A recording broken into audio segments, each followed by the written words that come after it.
Bismillahirrahmanirrahim. Kebajikan dan kejahatan oleh Pendeta Zainul Abidin bin Ahmad. Bab 2, Pasal 2. Saling bertukaran dan buah membuahkan.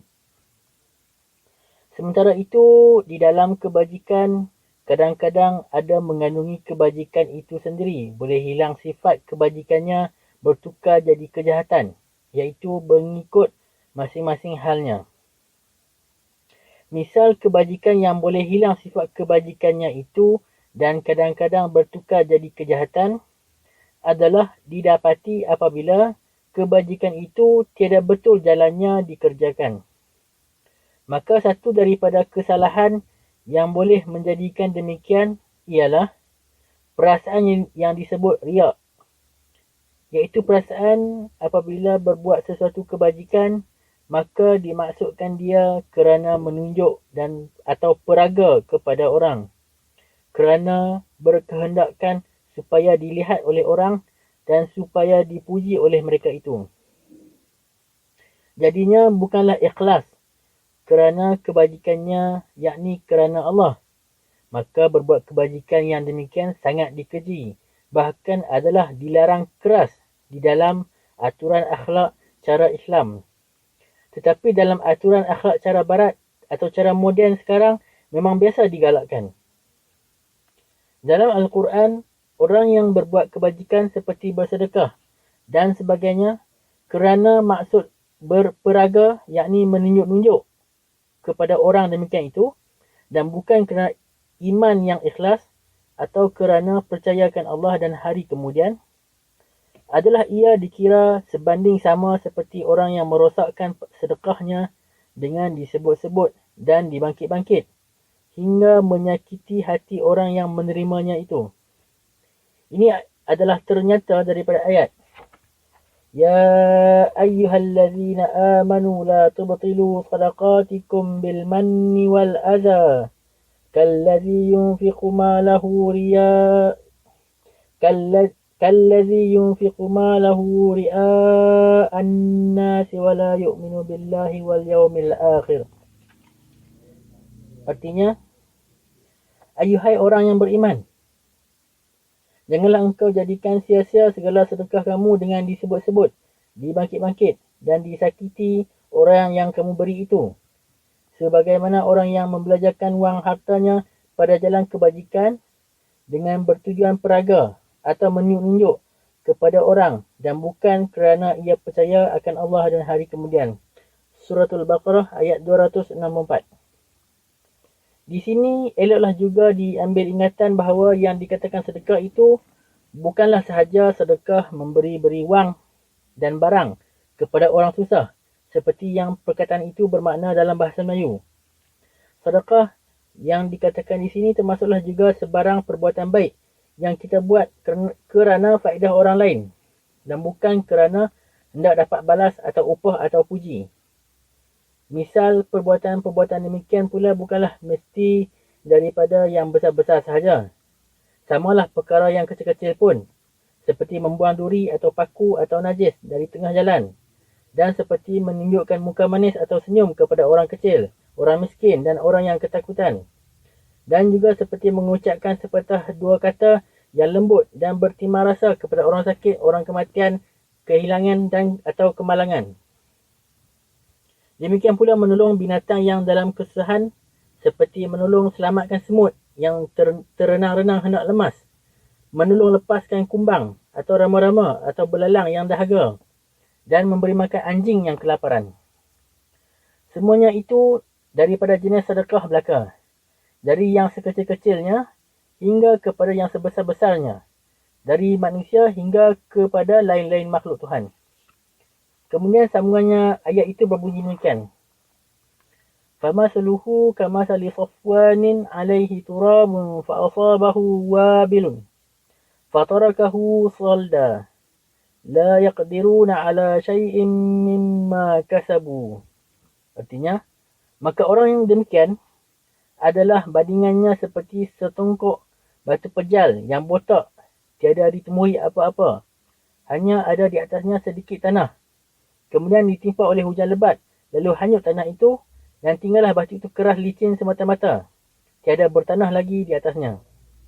Orang-orang demikian tiada upaya mendapat apa-apa daripada perbuatan kebajikan yang telah diusahakannya itu. Surah Al-Baqarah ayat 264.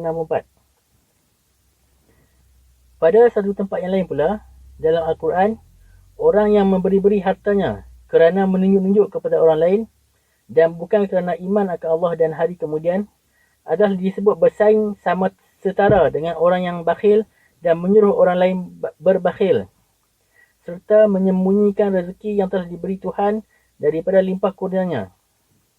Ini dapat dilihat daripada ayat allazina yabkhaluna wa ya'muruna an-nasa bil bukhli wa yaktumuna ma atahumullahu min fadlihi wallazina yunfiquna amwalahum ri'a an-nasi wa la yu'minuna billahi wala bil yawmil akhir. Artinya, mereka yang berlaku kedekut dan menyuruh orang lain semua berlaku kedekut pula. Dan mereka menyembunyikan barang apa kurniaan rezeki yang telah diberi Allah kepada mereka daripada limpah kurnianya. Dan mereka yang membelanjakan wang harta mereka kerana menunjuk kepada orang banyak, padahal mereka tidak percaya akan Allah dan tidak pula pada hari kemudian. Surah An-Nisa ayat 37 hingga 38. Mereka itu dikata dalam ayat yang dahulunya, Inna Allah la yuhibbu man kana mukhtalan fakhura. Artinya, bahawasanya Allah Ta'ala tidak gemar akan barang siapa yang congkak, suka bermegah-megah. Surah An-Nisa ayat 36. Dan di akhir ayat yang kemudian itu pula, mereka disifatkan bertaulankan syaitan. Wa man yakuni syaitanu lahu qarinan fasa'a qarina. Artinya, barang siapa yang syaitan menjadi taulannya, maka tidak baik benarlah taulannya itu. Pendeknya, kedua-dua kumpulan ini dikira sama setara dan sama-sama dijeniskan daripada orang yang congkak dan gemar bermegah-megah dan tiada disukai Allah Ta'ala kerana mereka seolah-olah bertaulankan dengan syaitan. Surah An-Nisa ayat 36. Lagi pada satu tempat yang lain firman Tuhan, Fawailul lil musallin allazina hum an salatihim sahun allazina hum yura'un. Artinya, maka celakalah bagi orang yang mengerjakan sembahyang yang lalai hatinya daripada sembahyangnya itu. Mereka yang mengerjakannya kerana peraga kepada orang. Surah Al-Ma'un ayat 4 hingga 6.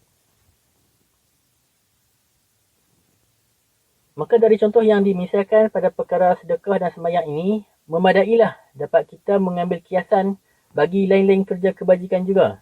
Iaitu, jika kebajikan yang diperbuat itu berasas kepada perasaan riak, yakni hendak menunjuk-nunjuk kepada orang, nescaya hilanglah sifat kebajikannya itu dengan percuma. Bahkan harus bertukar nilainya jadi kejahatan pula pada pandangan akhlak dan agama.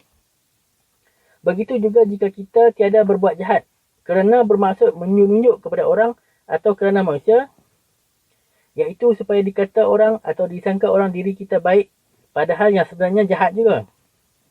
Sebaliknya, daripada kejahatan itu pun ada tentangnya yang boleh jadi kebajikannya pada hakikatnya jika niatnya atau maksud pada batinnya ditujukan baik. Umpamanya seperti hal-hal yang diceritakan dalam kisah Nabi Musa alaihissalam dengan seorang hamba Allah yang tinggi pengetahuan batinnya. Bagaimana yang tersebut ceritanya dalam surah Al-Kahf dalam Al-Quran. Demikian pula kejahatan boleh jadi kebajikan atau alat mendapat kebajikan jika hasilnya atau buah yang terbit daripadanya pada akhir-akhirnya baik. Misalnya seperti peperangan atau seperti doktor membelah orang sakit kerana hendak menyembuhkannya atau menyelamatkan nyawanya. Maka setengah kejahatan itu pula boleh dikira sebagai rahmat yang terselindung dikurniakan Tuhan, iaitu dibalakannya di atas manusia kerana akan menghasilkan kebajikan yang terbesar kepadanya. Umpamanya kejahatan rumah terbakar, kematian anak, kalah berperang dan lain-lain sebagai itu. Demikian pula kedatangan berbagai-bagai penjajah barat menjajahi negeri-negeri timur ini, termasuk negeri Tanah Melayu juga, mulai dari kurun yang ke-16. Sekurang-kurangnya kejadian itu ialah balas di atas kesalahan sendiri untuk jadi pengajaran dan penyedaran kepada yang bersalah. Tetapi lebih daripada itu ialah juga untuk membuka jalan bagi mencelikkan mata kita sekalian orang-orang timur dari buta dan rabunnya, atau untuk melorongkan sebab-sebab bagi kebangkitan orang-orang timur ini semula daripada jatuhnya yang telah membawa mereka terbenam dalam kejahilan dan kezaliman antara sama sendiri beberapa lamanya sebelum itu. Jika satu penjajah tiada menyempurnakan atau tiada dapat menyempurnakan tujuan-tujuan yang mereka telah didatangkan itu, maka mereka diganti dengan penjajah yang lain. Kemudian apabila telah sempurna tujuan-tujuan yang dimaksudkan daripada kedatangan mereka itu, dilorongkan pula sebab-sebab yang lain untuk mengembalikan mereka itu ke tempat asalnya. Demikian lagi kedatangan penaklukan Jepun di timur dan tenggara Asia beberapa tahun dahulu dengan segala zalim dan aniaya yang dilakukannya dan segala azab sengsara yang telah di sebaliknya. Semuanya itu adalah rahmat dan nikmat yang terselindung dari Tuhan kepada manusia dan negeri-negeri di sebelah sini untuk membuahkan faedah-faedah besar yang kita sekalian telah peroleh sekarang dan yang sedang kita nikmati hari ini. Maka bagi pihak yang kalah pada mulanya dan pihak yang kalah pada akhirnya dalam peperangan ini, kedua-dua mereka itu akan dapat pengajaran dan pemberi maluan dari kekalahan mereka itu, sekurang-kurangnya bagi sementara. Demikianlah halnya kejahatan menjadi kebaikan atau menjadi kebaikan, dan demikianlah hikmat Tuhan sentiasa ada pada segala yang terjadi daripada kudrat dan iradatnya.